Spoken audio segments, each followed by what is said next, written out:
Hürmetli vatandaşlar, şeyden devamlaştırıyoruz. Bugün Çiğsaq 2019 yıl 10. ayının 6. günü haftığı yakşembe. Endik tüvendeki makalı Germaniya matbuatlarda ilan kılıngan makalı iken endi bulanın Şangan vakası kandak itibar bilen karşı belki bu German cemiyeti akli cemiyet yani Prala cemiyeti bundak cemiyete kandak göz kıraş oldu bunun bizden tazıyla patırımız yok. Belki sizin ediyinizge, hissiyatınızga muhalif geliş mümkün. Şundak bolsumu bunu anlatmayımız hürmetli vatandaş. Erkin Şangan muşu yerde ötmüş ki aylınızı.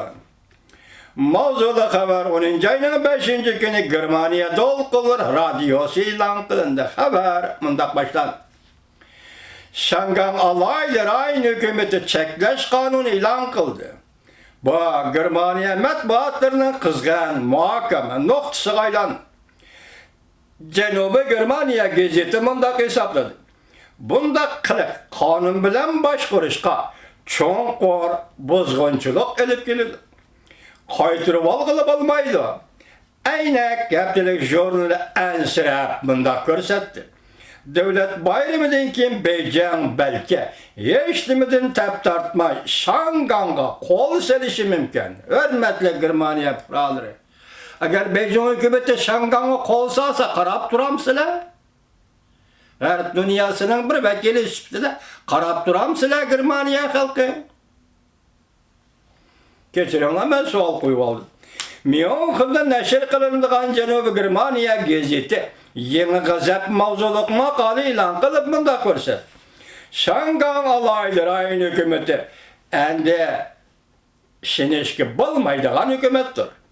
Bu şehirnin erkinliği emdi ötmüşke aylandı. Şangan hükümeti Engiliye müstemlike devredeki ciddi vaziyet kanunundan paydalanıp vaziyetini kaytıdın tizgilleşke uğrundu. Lakin onda kılış aksçe netice biridir. Yani ma cümlenizde aktiflik var.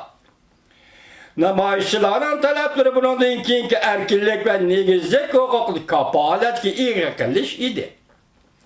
Bunda kılış doğrusu Beycan'ın Şangan halkı vade bergen. Belki hazır bu hukukla müstemlike devredeki bazı şekleşlerden paydalanıp kıskartıp etildi. Bu bir noktada düşündürüp verdi. Şanganlıkla korkunu rast buldu. Ola hazır bu hükümet ki emde şenmeydi. Çekleş kanunla şurası uçak görsetti ki Şangan'a kanun bilen başkuruş ve 3 hukukla ayrı bitişke emde Şangan hükümeti kızıkmaydı. Demek hazır bu haberde Şangan hükümetinin uğrunu muayyenleştirildi. Bu aslında Şangan alaylar ayrı da en zor amelidir. Şangan hükümeti ciddi vaziyet kanunundan paydalanıp kanun çıkarış komitetini bir tarafga kayırıp koydu.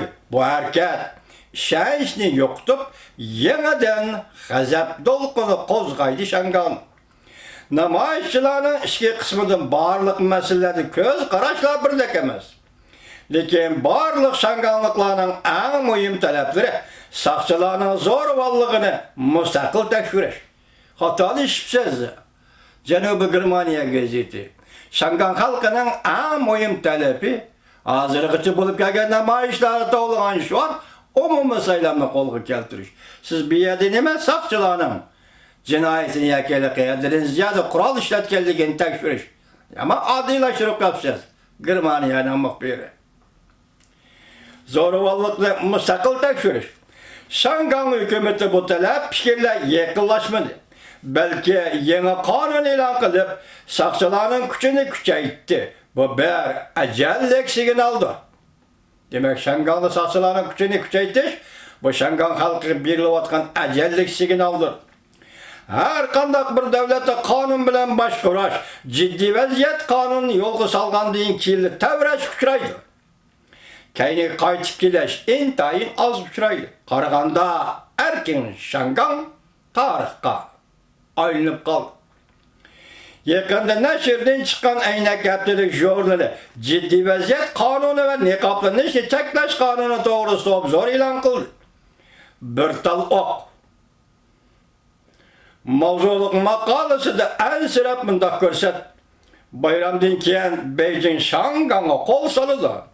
Hiç nimeden tep tartmaydı.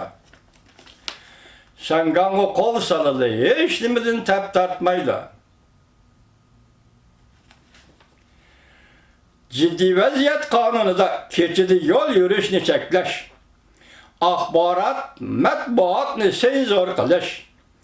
Turalgı öyleni tekşürüş qatarlıq məzmunlar var.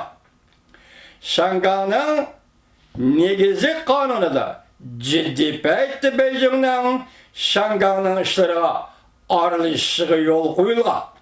Bu ahval o'ttirg'i çıkmaslığı mümkün. Lekin reallıkka aylanish mümkünligini yok çıkargılı olmaydi.